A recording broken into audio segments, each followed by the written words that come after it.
Hello students, welcome back to my channel. Students, मेरे channel Nanda Joshi में आप सबका एक बार फिर से हार्दिक स्वागत है।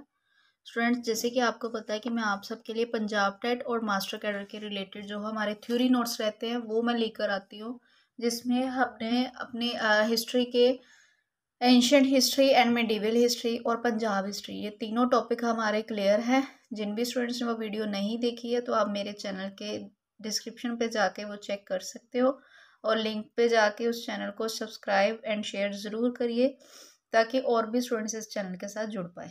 तो आपको पता ही है, हमने अब हमारा टॉपिक स्टार्ट किया हुआ है सिविक्स का। तो स्टूडेंट्स, थोड़ा सा शेड्यूल बिजी होने की वजह से ये मैं 2 दिन वीडियो नहीं बना पाई। तो आज से हमारी ये वीडियोस कंटिन्यू रहेंगी, तो सेशन के साथ जुड़े रहिए। क्या रहेगा हमारा आज का टॉपिक? संविधान संशोधन एक नज़र में, यानी कि जो हमारे कॉन्स्टिट्यूशनल की जो अमेंडमेंट्स हुई है, यानी कि जो आर्टिकल्स थे या पूरे संविधान में जो भी चेंजेस हुए हैं उसके बारे में हम आज करेंगे। और ये टॉपिक हमारा थोड़ा लेंथी है, जिसमें हम कम से कम 3 to 4 वीडियोस में इसको क्लियर करेंगे और फुली डिटेल में ये लेक्चर रहने वाला है, तो एंड तक ज़रूर रहना, ठीक है। स्टार्ट करते हैं। क्या रहेगा आज का हमारा टॉपिक? प्रथम संशोधन अधिनियम जो था 1951 में हुआ। ये स्टूडेंट्स कई बार एग्जाम में इस टॉपिक से रिलेटेड काफ़ी क्वेश्चंस पूछे जाते हैं, तो ये टॉपिक इतना ज़्यादा इम्पोर्टेंट है कि आपको, मुझे नहीं लगता कि कोई भी एग्ज़ाम में इस टॉपिक से रिलेटेड क्वेश्चन ना पूछा जाता हो। तकरीबन हर पेपर में, हर एक एग्ज़ाम में इससे रिलेटेड क्वेश्चंस आते ही आते हैं। क्या रहेगा आज का हमारा? प्रथम संशोधन अधिनियम जो है 1951। कब हुआ पहला संशोधन अधिनियम? 1951 में, यानी कि 1951 को। क्या क्या चेंजेस हुए इसमें चेंजेस हुए कि सामाजिक और आर्थिक या पिछड़े वर्गों की उन्नति के लिए विशेष उपबंध बनाने हेतु राज्यों को क्या की गई? एक शक्ति प्रदान दी गई। यानी कि इसके अकॉर्डिंग क्या किया गया कि राज्यों को जो शक्ति दी गई कि वो अपने राज्य में सामाजिक, आर्थिक और पिछड़े वर्गों की उन्नति के लिए कुछ विशेष उपबंध बना सकते हैं। नेक्स्ट आ गया, कानून की रक्षा के लिए संपत्ति अधिग्रहण आदि की व्यवस्था की गई। और थर्ड आ जाता है, भूमि सुधार एवं न्यायिक समीक्षा से जुड़े अन्य कानून को 9वीं सूची में स्थान मिला गया। यानी कि भूमि सुधार और न्यायिक समीक्षा से जुड़े जितने भी रिलेटेड लॉज थे उनको 9वीं अनुसूची में एंटर करवाया गया। विचार एवं अभिव्यक्ति की स्वतंत्रता पर 3 और प्रमुख कारणों से प्रतिबंध की कवायद, जैसे कि लोक आदेश, विदेशी राज्यों के साथ दोस्ताना संबंध, किसी अपराध के लिए भड़काना, प्रतिबंधों को तर्कसंगत बनाया गया और इस प्रकार ये न्याय योग्य हैं, ठीक है। नेक्स्ट आ जाता है कि यह व्यवस्था की कि राज्य ट्रेडिंग और राज्य द्वारा किसी व्यापार या व्यवसाय के राष्ट्रीयकरण को केवल इस आधार पर अवैध घोषित नहीं किया जा सकता कि वह व्यापारी व्यवसाय के अधिकार का उल्लंघन करता है, ठीक है। तो स्टूडेंट्स, ये सारा इसके अकॉर्डिंग था। ये सारा इसके अकॉर्डिंग था कि ट्रेडिंग किस अधिनियम के? 1951 अधिनियम के अकॉर्डिंग था। नेक्स्ट आ जाता है द्वितीय संशोधन अधिनियम 1952, यानी कि द्वितीय संशोधन 1952 में क्या क्या चेंजेस हुए कि लोकसभा में एक सदस्य के प्रतिनिधि को 7,50,000 लोगों से अधिक किया गया। यानी कि 1952 के जो संशोधन अधिनियम था उसमें क्या किया गया कि लोकसभा के एक सदस्य का प्रतिनिधित्व यानी कि 7.5 लाख लोगों से अधिक होना चाहिए। नेक्स्ट है तीसरा संशोधन अधिनियम 1954 में हुआ, 1954 में। इसमें क्या किया गया कि संसद को खाद्य पदार्थ, पशु चारा, कच्चा कपास, कपास के बीज एवं कच्चे जूट के जो उत्पादन, आपूर्ति और वितरण पर नियंत्रण के लिए लोक हित में शक्तिशाली बनाया गया। नेक्स्ट चौथा संशोधन अधिनियम 1955 में क्या था कि निजी संपत्ति के अनिवार्य अधिग्रहण के स्थान पर दी जाने वाली जो क्षतिपूर्ति की प्रमाणता को न्यायालय की जांच से बाहर किया जाए और या किसी व्यापार को राष्ट्रीय बनाने के लिए राज्यों के कुछ अधिकार दिए गए और 9वीं अनुसूची में कुछ और अधिनियमों की बढ़ोतरी भी की गई और अनुच्छेद 31A के क्षेत्र में विस्तार किया गया। ठीक है, नेक्स्ट आ जाता है 5वां संशोधन अधिनियम 1955। क्या कहता है 1955 कि इसके अकॉर्डिंग राष्ट्रपति को ये शक्ति प्रदान की गई कि वह राज्यों के क्षेत्र, सीमा और नामों को प्रभावित करने वाले प्रस्तावित केंद्रीय विधान पर अपने मत देने के लिए राज्य मंडलों हेतु समय सीमा का क्या करे, वो एक निर्धारण करे।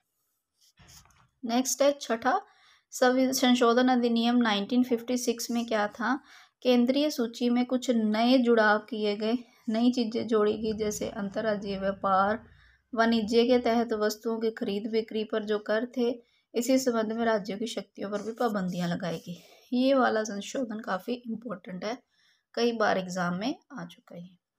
7वां संशोधन अधिनियम क्या कहता है 1956 कि राज्यों के 4 वर्गों की समाप्ति की गई, जैसे बाका, बाखा, भागा और भागा। इनके स्थान पर 14 राज्यों, 6 केंद्रीय प्रदेशों को, यानी कि इससे पहले जो राज्यों को 4 भागों में डिवाइड किया जाता था कि जैसे भाका में ये राज्य होंगे, बाखा में ये राज्य, भागा में और भागा में ये राज्य।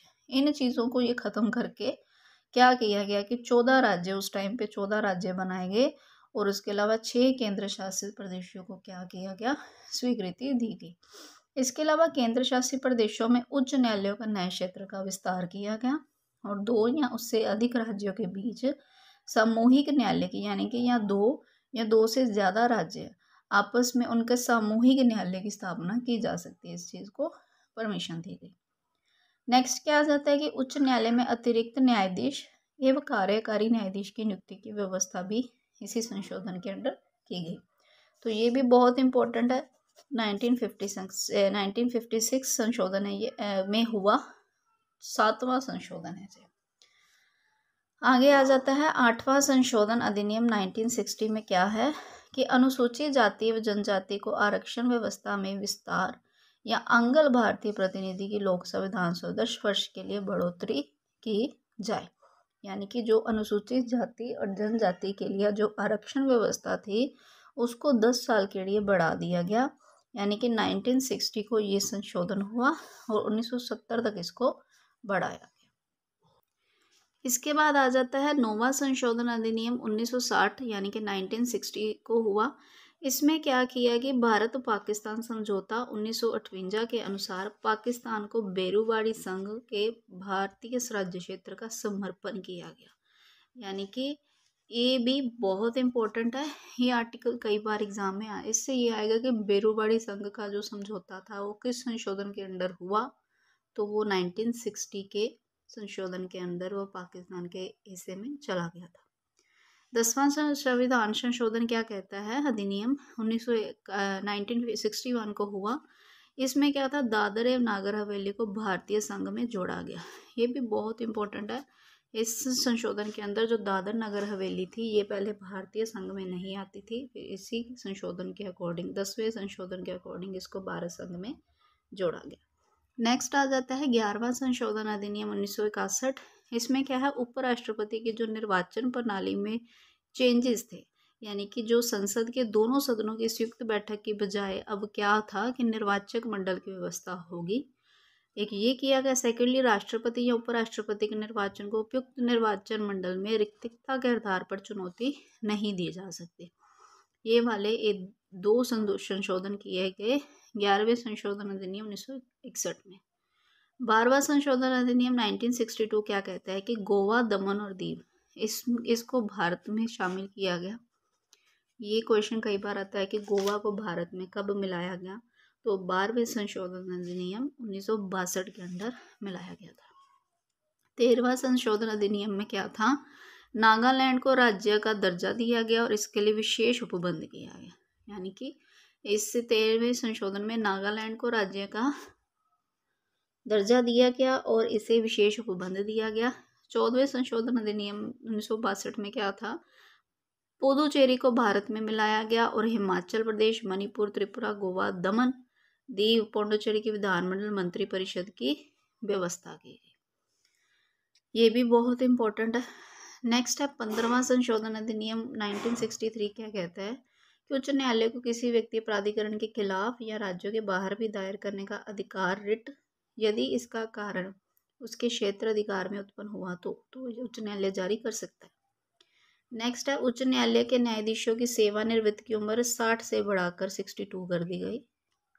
उच्च न्यायालय के सेवानिवृत्त न्यायाधीश की उसी उच्च न्यायालय में कार्य कर न्यायाधीश की नियुक्ति की व्यवस्था की गई, यानी कि ऐसा कोई न्यायाधीश उच्च न्यायालय का सेवानिवृत्त न्यायाधीश उसी कार्यकारी न्यायाधीश में नियुक्त किया जा सकता है उसी न्यायालय में। एक उच्च न्यायालय से दूसरे में स्थानांतरण पर न्यायाधीशों को क्षतिपूर्वक भत्तों का भुगतान देना पड़ेगा और उच्च न्यायालय के सेवानिवृत्त न्यायाधीशों की उच्चतम न्यायालय में अस्थायी न्यायाधीश के रूप में नियुक्ति की व्यवस्था की गई। इसके अलावा उच्चतम एवं उच्च न्यायालय के न्यायाधीशों की उम्र के निर्धारण हेतु प्रक्रिया की भी व्यवस्था की गई। ठीक है, तो ये सारा जो न्यायालय में चेंजेस आए या न्यायाधीशों की इसमें, तो ये यहाँ से ये इम्पोर्टेंट क्वेश्चन है कि 15वें संविधान संशोधन के अंडर क्या क्या किया गया कि एक तो जो उच्च न्यायालय के हाई कोर्ट के जजेस थे उनकी एज 60 से बढ़ाकर 62 कर दी गई।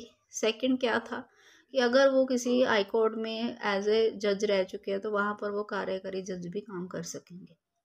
सेकेंडली, अगर कोई जज उच्च न्यायालय हाई कोर्ट का जज यानी कि एक न्यायालय से दूसरे न्यायालय में स्थानांतरण करवाता है तो उसको भुगतान भी देना पड़ेगा। तो ये सारे जो चेंजेस थे ये किस संविधान 15वें संविधान संशोधन 15वें संशोधन अधिनियम के अंडर 1963 को हुए थे।